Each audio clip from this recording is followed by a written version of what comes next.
다음으로 저희가 살펴볼 게 동일한 문제입니다. 동일한 문제. 동일한 문제는 딱 봐도 알겠죠? 학생들에게 똑같은 문제를 낸다. 네, 그래서 동일한 문제를 눌러보시면 구성은 똑같습니다.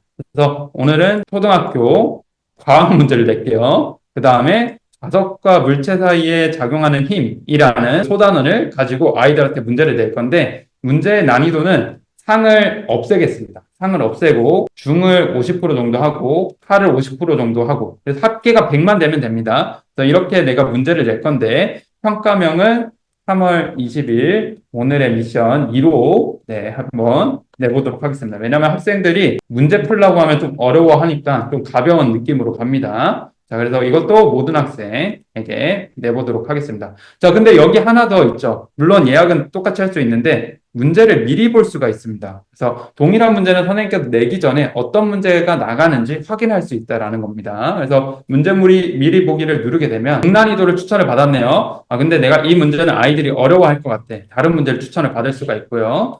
또 여기도 이제 다른 문제를 추천을 받아서 바꾸실 수가 있습니다.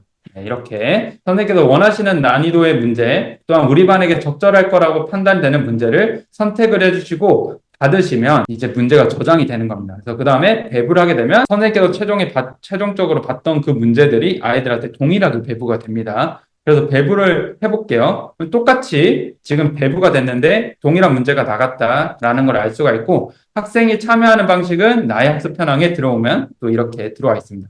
물론 클래스팅 홈에서도 새로 고침을 제가 해볼게요. 네, 오늘의 미션 2번이 나왔다는 걸 볼 수가 있고 그 다음에 알림에서도 똑같이 나오는 것을 볼 수가 있습니다. 그래서 어딜 가나 선생님께서 냈던 평가들은 확인이 가능하다라는 거 말씀을 드립니다. 자, 동일한 문제이기 때문에 문제는 넘겨가면서 풀 수도 있고요. 네, 이렇게 풀 수도 있고 내가 만약에 정답을 다 안 풀고 제출을 하게 된다면 아직 안 푼 문제가 있으니까 확인해서 제출하라고 나오는 걸 볼 수가 있습니다.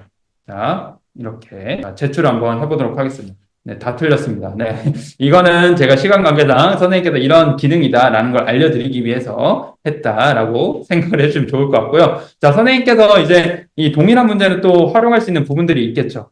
자, 그래서 상세 보기를 제가 눌러보겠습니다. 상세 보기를 누르게 되면 지금 우리 반 학생들이 4명 완료했고 2명이 진행 중이다. 이거를 알 수가 있고 이 동일한 문제는 또 장점이 뭐냐? 정오답표를 볼 수 있다라는 거예요. 정오답표를 봤을 때 지금 우리 반이 비슷비슷하지만 3번을 가장 많이 틀리는 중이다라는 걸 알 수가 있죠. 그래서 3번을 해설하는 게 필요합니다. 그래서 3번 같은 경우에는 켜가지고 3번을 눌러봅니다. 자, 그래서 위에다 해설하는 거죠. 동전은 자석이니까 이렇게 세니까 붙나? 또 동전 안 붙죠? 네, 이런 거 하나하나 체크해보는 겁니다. 그래서 이게 붙겠다. 그래서 정답은 뭐 몇 번이다. 이런 식으로 바로 해설 강의를 하실 수도 있는 겁니다. 그래서 동일한 문제 같은 경우는 선생님께서 이런 것들을 이용을 하시면 빠르게 학생들에게 해설 강의를 하실 수가 있겠죠. 그래서 정오답표를 보시고 어떤 문항을 많이 틀렸는지 보신 다음에 해설 강의까지도 바로 이 화면 안에서 제공이 가능하다.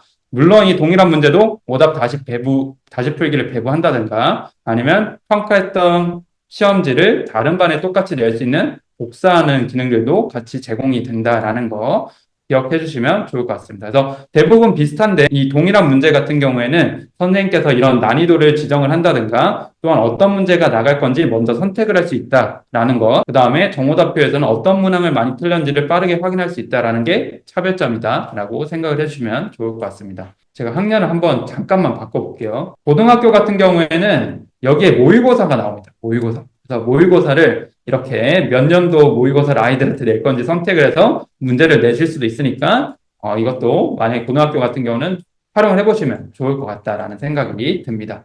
자, 그래서 정리를 한번 해보면 저희가 맞춤, 동일, 오답 다시 풀기 가능하다 말씀드렸고 글쓰기를 가지고 선원술 평가도 좀 자동화할 수 있다라고 말씀을 드렸습니다. 그래서 이런 평가가 자동화가 되게 되면 선생님께서 기존의 학습지를 만든다든가 아니면 채점을 한다든가 그런 거에 대한 시간들이 많이 단축이 되겠죠. 그래서 AI 보조교사의 도움을 얻어서 평가를 진행을 하시기도 하고 학습자 분석이라든가 개별 평가도 가능하고 즉각적인 피드백도 가능하지만 실질적으로 학생들이 본인 수준에 맞는 문제들을 풀 수가 있고 선생님께서도 간단하게 평가를 제시할 수 있기 때문에 이런 부분에 있어서 학습량도 증가할 수 있는데 도움이 되게 되어 있습니다.